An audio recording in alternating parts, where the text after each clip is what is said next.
Prophet Noble Drew Ali, and I give honors to all of the wonderful works that he has brought unto us. Islam, Moorish? Islam. Now, we're going to put into perspective 1774 and talk about the origin of slavery. Islam, Moorish? Islam. Again, as I stated before, and I want us to keep this in the forefront of our minds, that this unity is a legacy of not honoring the creed and principles of our forefathers. Islam, Moors. Islam. As we all well know, the Moors ruled the Iberian Peninsula for over 700 years. It was the Moors who brought Europe out of the Dark Ages. It was the Moors who brought civilization to the West. Islam, Moors. Islam. But we need to think about, if we did all of these great things, what happened? But what happened was we started a lot of infighting. We broke up the Iberian Peninsula into kingdoms. Everyone saying, I'm the Sultan of Cordova. I'm the Sultan of Seville. I'm the Sultan of Valencia. Instead of uniting our resources, we were fighting each other. And while we were busy fighting each other, demonstrating division, the European was coming together. So about 1474, Isabel and Ferdinand was uniting the houses of Aragon and Castile. 4 years later was the Spanish Inquisition. And we need to realize the Spanish Inquisition was aimed at the Moors. Also, the Crusades was aimed at removing the Moors from Spain. Islam, Moors. Islam. So going to the origin of slavery, we can trace that back to the 15th century, around the time of 1441, whereas Portuguese slaveholders went into Morocco, captured a brother and a sister, contacted who was known as Prince Henry the Navigator, and he got very excited about slavery. So Henry, the so-called navigator, contacted Pope Eugene IV, and Pope Eugene IV handed down what is known as a papal bull. Two primary papal bulls, 1435, Sidic Dudem, and also 1442, Ilias Qui. And he said that slavery was a part of the Crusades. Enslaving Moorish Muslims was a part of the Crusades. Islam, Moors. Islam. And from that point on, you had a lot of wars. You had the Sultan of Morocco, who would actually wage wars against the Portuguese and try to drive the Portuguese from the shores of Morocco. So what the Pope did was basically establish an international legitimacy for enslaving the Moors. And you know what was a major part of slavery? Taking the name Moorish or Moors from our people and replacing it with Negro, because they understood the impact that our name, the nobility that was connected to our name, the prestige that was connected to the name Moor, so they replaced it with Negro. Islam, Moors. Islam. You need to realize our nationality is very important. And anyone who tells you that nationality is not important, well, your response to return should be, well, if it's not important, why they take it from us? Islam, Moors. Our names are very important because scientifically, names carry vibration. And the ancient Moorish Dogon people of Mali understood the power of Nomo, which is the power of the spoken word. Allah, to show Adam's superiority over the angels, what did he do but teach him the names of things? For the nature of things are condensed in their names. Islam, so our nationality is very, very important. And the European understood the power of the name Moorish, which is why when he enslaved us, he took the name Moorish from us and started calling us Negroes. Start calling us Morisco. All right, be careful with these terms. Morisco, it literally means little more or diminutive more, which is equivalent to calling a grown man boy. Islam, Moors. But our ancient name is Moors. The word Moor, it implies original man. So we can trace slavery all the way back to when the Moors ruled the Iberian Peninsula, starting with the Portuguese, then the Dutch, then the French, then the British. And the British Parliament declared slavery out in the year 1772. And we're putting this in perspective so we can understand why 1774, why that date is important, and why our nationality was taken away in the year of 1774. So with that, I'm going to call forth Sheikh R. Hopkins Bey to explain what happened in 1774 so we can see why our nationality was taken away in the year of 1774. He's going to explain 1772. Islam? Islam. Islam. Islam. I rise to give all praises to Allah, honor to his prophet, noble Jew Ali. I give honor to my father and my mother, Brother R. Hopkins Bey and Sister S. Hopkins Bey. I give honor to each and every one of you. Islam. Islam. 1774 is why we're here, right? To commemorate when our nationality was stripped from us. But something preceded that. Right. Why did it have to happen in 1774? Right. Now, many people get it mixed up and think, well, are you saying slavery started in 1774? No. No, it's not what I'm saying. But right here in Carpenter's Hall in 1774 is where the pen was used to write you out of history as far as taking your nationality from you.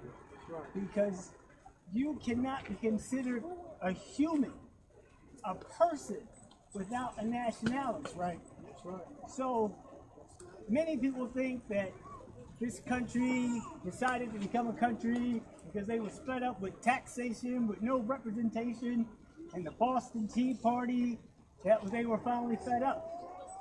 But when you do the research yourself, you will find there was a landmark case in 1772 in Britain. This case was it was called the Somerset case. Somerset was a slave. His master was named Stuart. And he took that slave back to Great Britain. And the slave Somerset used that chance he had and escaped his master. So he was found, rounded up, and the master decided to ship him off to Jamaica to be resold. But during the time that Somerset was in Great Britain, he had sympathizers to plead with his cause. So, using law, there was a writ of habeas corpus that said, stop. You can't just take him and ship him somewhere else and sell him. It's like, why? He's a slave. Great Britain says, yes, he's a slave. They consider slaves a servant that had limited rights. Over here in the colonies, they didn't want slaves to have any rights as a citizen. So in order to do that, they looked at this case to see, well, how is Great Britain going to rule? Because these 13 colonies was under Great Britain. Wow. So whatever happens in Great Britain can come right across the water, because these are colonies of Britain. Right. So this case went on, presided by Lord Mansfield, and he determined that you cannot take him and resell him. In fact, because he's on British soil, they considered, there was a saying that if you breathe free air, you can't be enslaved. But that goes back longer than that case, but it was still used to sum up that case. And the point being was he was set free. And the landmark case was like, wait a minute. If that gets over here and we get our lawyers to try cases like that here, we could lose our greatest asset as far as building this country. We're not even looking at building this country because, again, these are 13 colonies. So that was the breaking point. Not a Boston Tea Party. They said we have to do something that will make them not be considered servants, but to make them be considered property, right? Chattel property, right? They weren't considered chattel property in what they call the motherland in Great Britain.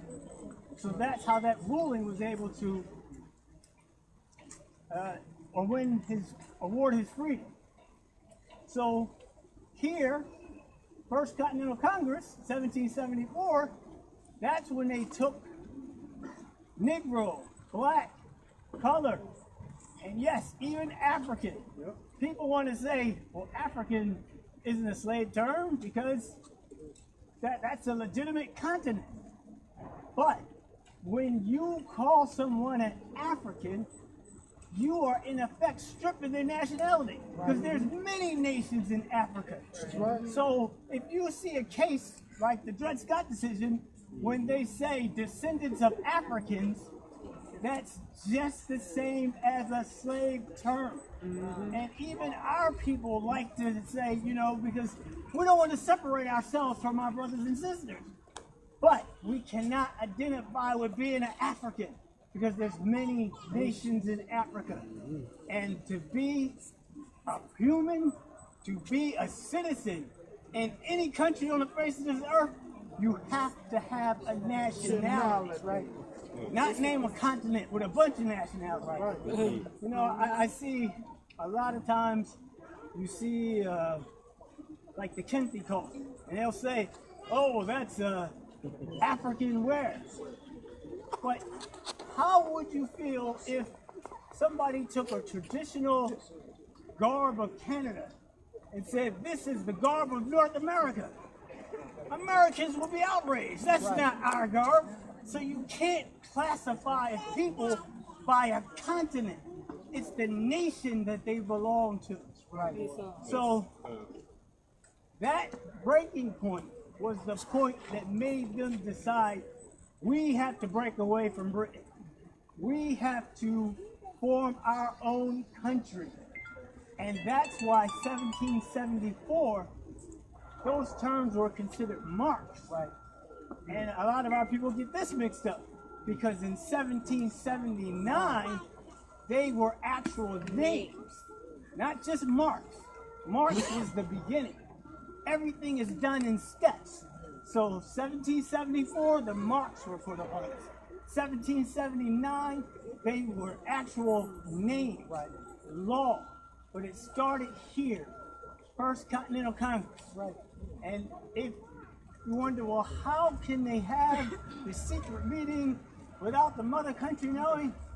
Well, they didn't go advertise, we are having the First Continental Congress. They did it under the context of calling it an Odd Fellows Convention, because this was done in secret. But the purpose was to actually write our nation out of history. No more Moors. Now you're Negroes. Now you're blacks. Now you're colors. Now you're Africans. And there were others. Just because those were named, you had coons. You had all kind of names. But these names were ones that actually became law to strip you of your nationality, to strip you of your identity, to strip you of your culture, to strip you of your religion. All that was done in one fell swoop by taking your nationality away. So you can't have someone say, why do I need a nationality? Without a nationality, how does religion get passed down from generation to generation? How does your culture get passed down from generation to generation without nationality? So it's very, very important. And anybody that thinks it's not, it's usually for two reasons. One, they have one already and take it for granted. And the other reason is because they never had one, can never remember having one, so they don't know the difference of why to have one and why not. But if they only knew, this is the answer to all the atrocities that are happening to our people today. People want to say Black Lives Matter. I'm sorry, Black lives don't matter because a man cannot be a color. So, I mean, and then we get Moors that start studying and find out that at one time, you know, white was considered a citizen. They'll even call you white, and they'll put, well, I'm white. Prophet Noble told us that you can't be a color. So you can't be white either. That is a slave term as well. Because if the slave master is going to make up a term for you and define what that term is, he had to make up one for himself to define all the good and wonderful things. They got on You can tell a little white lie. That sounds like, oh, that's not bad. But you could be the black sheep of the family. You can be black males. You can be black balls. It's like black has all the negativity attached to it. And white has all positive things attached to it. But let it go. That's right. People cannot be colored. So when you hear people say, oh, I'm being hated for the color of my skin. No, you're not. You're being hated because you identify with slave terms, and slaves have no rights. That was by design. So in 1865, when slavery ended, guess what? Negro, black, colored, African, all of those terms were supposed to end as well. And then, lastly, before I wrap it up, I didn't want to be too long, is the fact that we have so many people that read a book, they go online, find out the history of the Moors, and then they stand up and say, I'm a Moor. That's not enough. Prophet Noble Ali said you have to join the Moorish Science Temple of America. And you have to proclaim your nationality with us. You can't do it alongside the temple, next to the temple, in conjunction with the temple. You have to be in the temple. That's right. There was a process that took your nationality away, and there's a process in which you get it back. With that, I say peace. Praise Allah.